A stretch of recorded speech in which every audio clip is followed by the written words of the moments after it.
Now चलिए detail में समझते हैं revenue receipts and capital receipts. मैंने आपको बोला ऐसी रिसीट्स जिसकी वजह से ना तो गवर्नमेंट के एसेट्स कम हो और ना गवर्नमेंट की लायबिलिटीज बढ़े।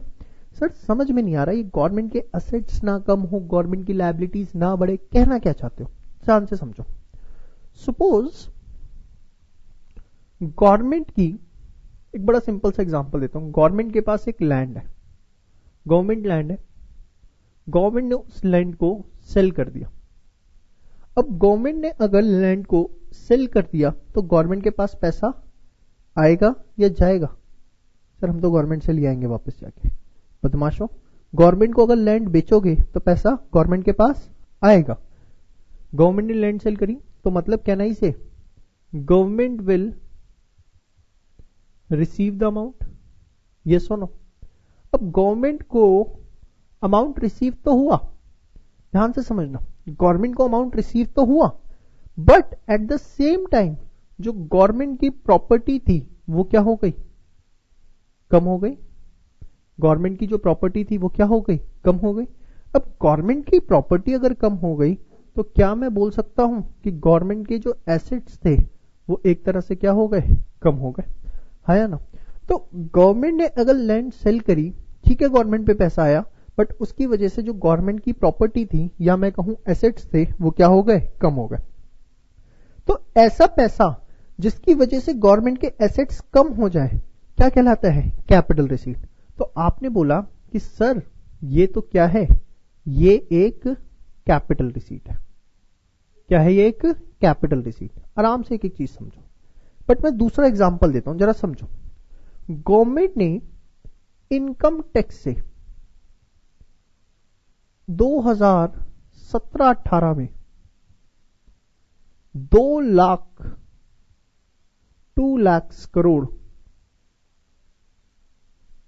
तो लिखते हुए भी हाथ पा रहे हैं, देखो इतनी बड़ी फिगर है, 2 लाख करोड़ रुपए कलेक्ट किए। अब गवर्नमेंट ने इनकम टैक्स से 2017-18 में 2 लाख करोड़ रुपए कलेक्ट किए। बताओ क्या हुआ? क्या गवर्नमेंट की लायबिलिटीज बढ़ गई? एक बात बताओ, मैं गवर्नमेंट को इनकम टैक्स देता हूं, या चलो मैं तो बड़ा छोटा आदमी हूं, कोई एक पर्सन है जो गवर्नमेंट को साल का 20 करोड़ रुपए का इनकम टैक्स दे रहा है, तो क्या मोदी जी को जाके बोलेगा मोदी जी लाओ सिक्योरिटी गार्ड दो, BMW गाड़ी दो, नाउ यू आर रिस्पॉन्सिबल, मैंने आपको टैक्स पे किया है? ना जी ना। अगर आप गवर्नमेंट को टैक्स पे कर रहे हो तो वो आपको पे करना ही पड़ेगा, इससे कोई गवर्नमेंट की लायबिलिटी अराइज नहीं होती। गवर्नमेंट के लिए ये किसी भी तरीके का बर्डन नहीं है। तो अगर गवर्नमेंट के पास इनकम टैक्स से 2 लाख करोड़ रुपए की कलेक्शन हुई तो क्या इससे गवर्नमेंट की लायबिलिटीज बढ़ गई? ना जी ना, इससे कोई भी गवर्नमेंट की लायबिलिटी नहीं बढ़ी।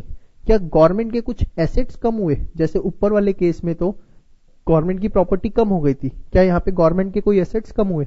नहीं, यहाँ पे गवर्नमेंट को कोई एसेट्स भी कम नहीं हुए। तो जो इनकम टैक्स कलेक्शन है, इनकम टैक्स कलेक्शन है, ये किसका एग्जाम्पल हुआ? सर ये एग्जाम्पल हुआ रेवेन्यू रिसीट का। किसका एग्जाम्पल हुआ? रेवेन्यू रिसीट का। मैं आपको अभी आपको कुछ इसमें से नोट बिल्कुल भी नहीं करना है, अभी मैं सिर्फ आपको समझाना चाह रहा हूं कि exactly what is the revenue receipts. Those receipts which neither reduces the assets और nor increases the liabilities of the government are classified as revenue receipts, but those receipts which either reduces the assets or increases the liabilities of the government are classified as capital receipt. So hopefully that you are getting the difference between the revenue receipts and the capital receipts. अब मैं थोड़ा सा topic से हटके आपको बड़ी अच्छी बातें सिखा रहा हूं, ध्यान से समझना। देखो बड़े, अगर मैं सिंपल वर्ड्स में बोलूं ना कि रेवेन्यू रिसीट्स और कैपिटल रिसीट्स है क्या, अपनी बनियों वाली भाषा में, एकदम देसी भाषा में समझाऊं आपको, भैया सीधी सी बात है, वो पैसा जो रेगुलर सोर्स ऑफ इनकम है, वो पैसा जो गवर्नमेंट के लिए एक रेगुलर सोर्स ऑफ इनकम है, वो है गवर्नमेंट के लिए रेवेन्यू रिसीट।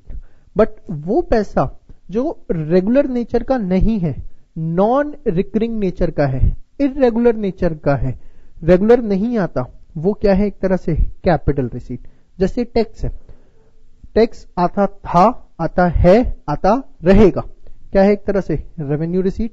और अगर आप इसे टेक्निकल डेफिनेशन में देखो तो ना तो इससे गवर्नमेंट के असेट्स कम होते हैं और ना गवर्नमेंट की लायबिलिटीज बढ़ती हैं। बट अगर गवर्नमेंट अपनी प्रॉपर्टीज बेचती है या मार्केट से जाके लोन लेती है तो उस केस के अंदर गवर्नमेंट के असेट्स क्या हो जाते हैं, या तो कम हो जाते हैं, लायबिलिटीज बढ़ जाती हैं, तो वो क्या क्लासिफाइड हुई, कैपिटल रिसीट। बट ये जो मैंने अभी आपको बात बताई कि रेगुलर नेचर का है, नॉन रेगुलर नेचर का है, ये सिर्फ आपकी जनरल नॉलेज के लिए है। आपको डेफिनेशन तो यही याद रखनी है रेवेन्यू रिसीट्स और कैपिटल रिसीट्स की। कौन सी, ये भी आपको नोट नहीं करना, मैं आपको बड़े अच्छे से दोबारा भी लिखवाऊंगा अभी, ये सिर्फ आपके समझाने के लिए था, ध्यान से समझो। सर क्या डेफिनेशन हुई रेवेन्यू रिसीट्स की? बेटा रेवेन्यू रिसीट्स की अब जो मैं डेफिनेशन लिखने जा रहा हूं एकदम अच्छी वाली, एकदम मस्त वाली, ध्यान से देखो। Those receipts which either reduces assets or increases liabilities of government are classified as revenue receipts. सही लिखा है बेशर्मो? नींद आने लग गई है तुमको? सही लिखी है डेफिनेशन? सो मत दोज रिसीट्स विच ईदर या नीदर? सर नीदर, सावधानी हटी, दुर्घटना घटी। Which neither reduces the assets nor increases the liability. Either और मत लिखाना, पता है मुझे तुम्हारी अंग्रेजी बहुत अच्छी होती है। Those assets which neither reduces assets nor increases the liability of government are classified as revenue receipts. Capital receipts क्या है? Capital receipts, those receipts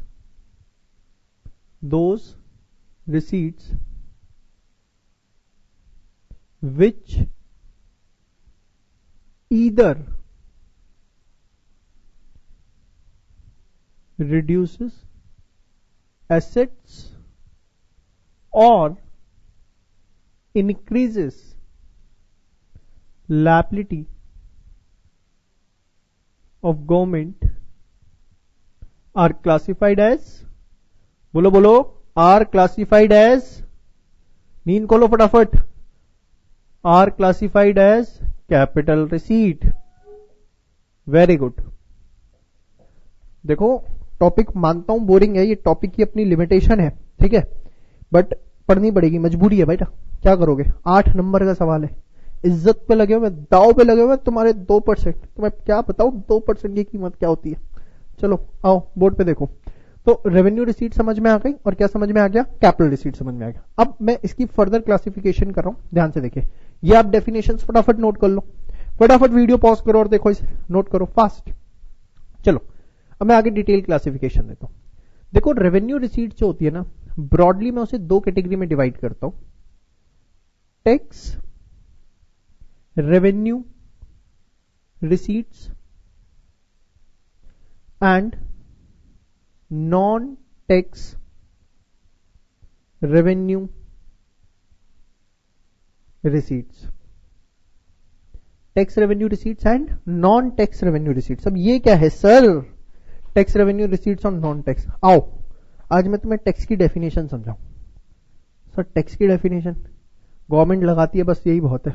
इतने बुरे दिन आ गए, इसकी डेफिनेशन भी सिखाओगे? हाँ बेटा सिखाऊंगा, आओ जरा समझो टैक्स की डेफिनेशन क्या होती है। पहले मैं लिख देता हूं फिर समझाता हूं, बड़ी मुश्किल से रट्टे मार के आया हूं। टैक्स की डेफिनेशन क्या है? Legal compulsory payment made by the people of the economy, made by the people of economy without having any personal interest, without having any personal interest। अब ये क्या है सर? टैक्स क्या है? एक लीगल कंपलसरी पेमेंट है। अगर आप इकोनॉमी में रहते हो तो वो आपको लीगल कंपलसरी पेमेंट गवर्नमेंट को करनी ही पड़ेगी without having any personal interest. मतलब सर सपोज गवर्नमेंट ने बोला कि बेटा जितनी भी आप इनकम कमाते हो उस पर 30% टैक्स दे दो। भगवान करे मैंने 10 करोड़ रुपए कमाए, ठीक है, मेरी अरदास बड़ी जल्दी पूरी हो, मैंने 10 करोड़ रुपए कमाए। अब मैंने 10 करोड़ रुपए कमाए तो मुझे उस पर 30% के हिसाब से कितना टैक्स देना है? 3 करोड़। 3 करोड़ रुपए का टैक्स गवर्नमेंट को देना है। भरे दिल से मैंने वो 3 करोड़ रुपए गवर्नमेंट को जाके जमा करवा दिए। अब जब मैंने 3 करोड़ रुपए गवर्नमेंट को जमा करवा दिए तो मेरी एक्सपेक्टेशंस बढ़ गई। सपोज मैं चाहता हूं मेरी गली एकदम साफ सुथरी रहे, ठीक है, मैं जिस रोड से गुजरूं वहां पर 4-5 पुलिस वाले हमेशा खड़े रहे सेफ्टी के लिए, फॉर माई सेफ्टी, ठीक है, मैं जिस रोड से गुजरूं वहां पे रेड लाइट ना हो, फ्लाईओवर्स हो, और अगर रेड लाइट है तो वहां पे मुझे एकदम क्लीन स्वीप कर दी जाए कि आप निकालो एकदम वीआईपी ट्रीटमेंट में। 3 करोड़ रुपए टैक्स दे रहा हूं, मजाक है क्या? बनिए से 3 करोड़ रुपए का टैक्स ले लिया तुमने, नो आओ। मेरी एक्सपेक्टेशन हो गई 3 करोड़ रुपए का टैक्स देने के बाद अपनी इनकम पे। क्या मैं ऐसी एक्सपेक्टेशंस रख सकता हूं? सोच सकता हूं एकदम गुनाह है या नहीं है? नहीं सोच सकता। मतलब you are paying to the government. Yes, you have to make the payment to the government, but at the same time, you cannot assume any personal interest in the same. आप उसमें किसी भी तरीके का अपना पर्सनल इंटरेस्ट एज्यूम करके नहीं चल सकते कि आप टैक्स पे कर रहे हो तो आपको कुछ ना कुछ उसके अगेंस्ट मिलना चाहिए। ठीक है, जो गवर्नमेंट के पास टैक्स जाता है गवर्नमेंट उस पैसे को खर्च करेगी, बट स्पेसिफिकली आपके लिए खर्च करेगी ये बिल्कुल भी जरूरी नहीं है। तो what is tax? It's a legal compulsory payment made by the people of economy without having any personal interest.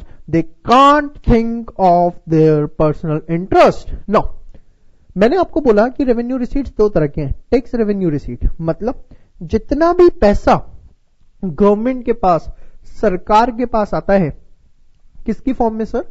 Tax की फॉर्म में आता है, वो क्लासिफाई होता है एज टैक्स रेवेन्यू रिसीट्स। अब ये जो टैक्स रेवेन्यू रिसीट्स होती है ना, बड़े आराम से एक एक चीज समझो, बड़ा मजा आ रहा है आज मुझे पढ़ाने में। मुझे पता है तुम्हें नहीं आ रहा होगा, बेशर्मो, पढ़ाई से दूर भागते हो। बोर्ड में देखो एक एक चीज बस।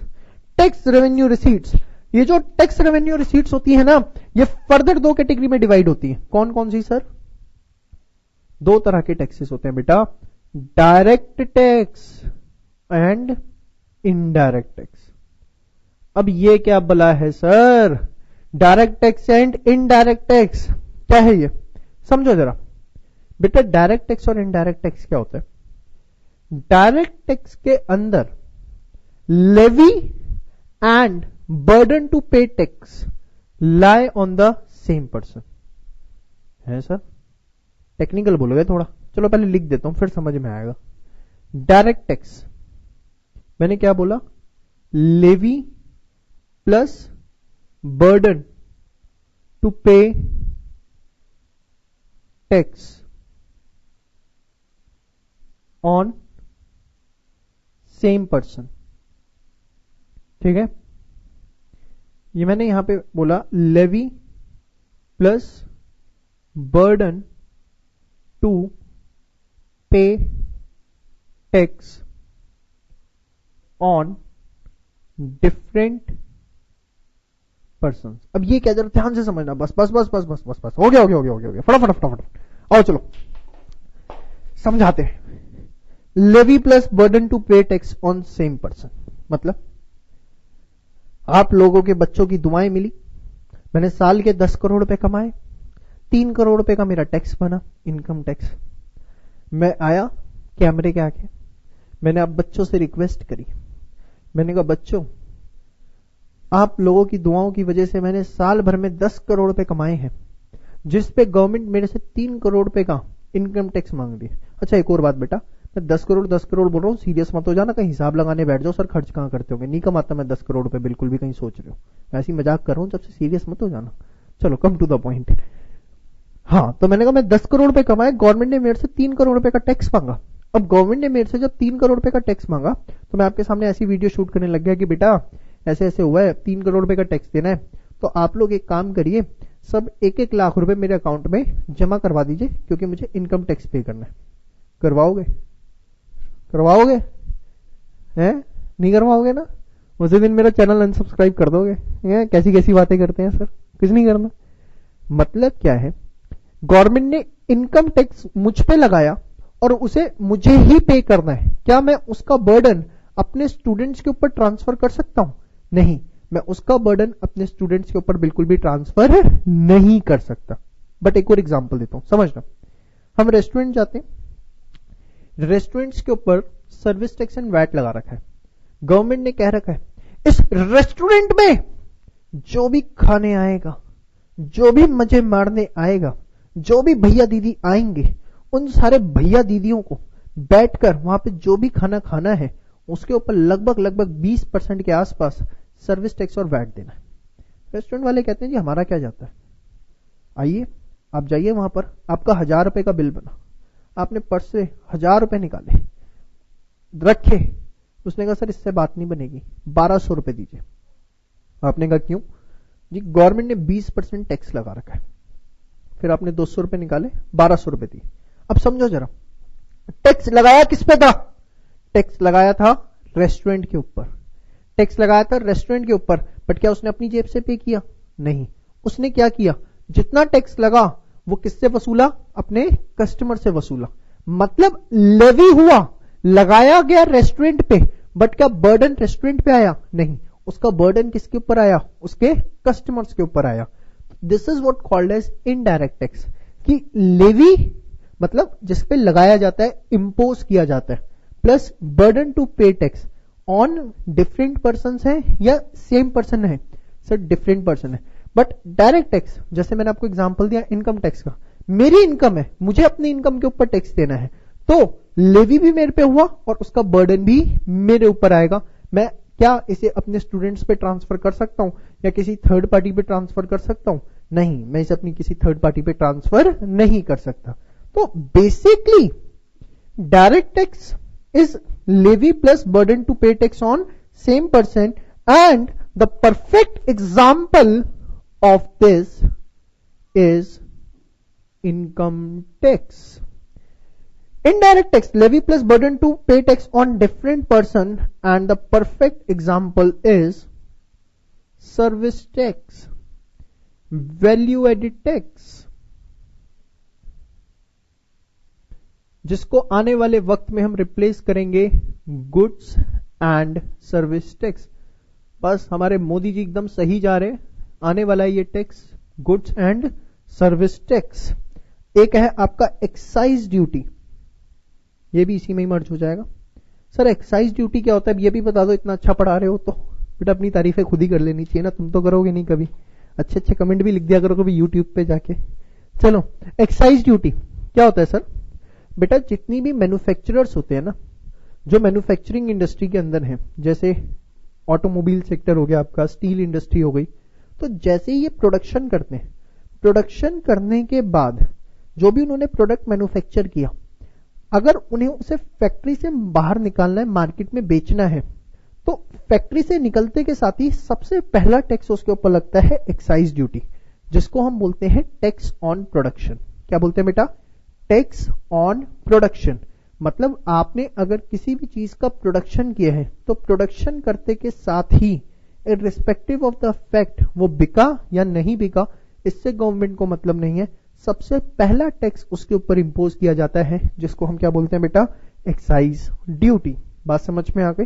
चलो मैं टैक्स के बारे में थोड़ी सी आपको अभी थोड़ी जानकारी दे दूंगा।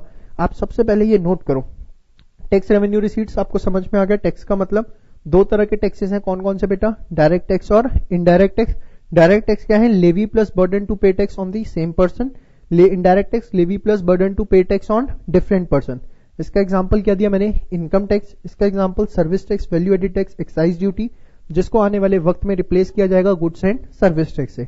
एक्साइज ड्यूटी क्या है? लिख लेना, क्या है बेटा? Tax on production. पहले फटाफट आप इसे एक बार सारा का सारा नोट करो।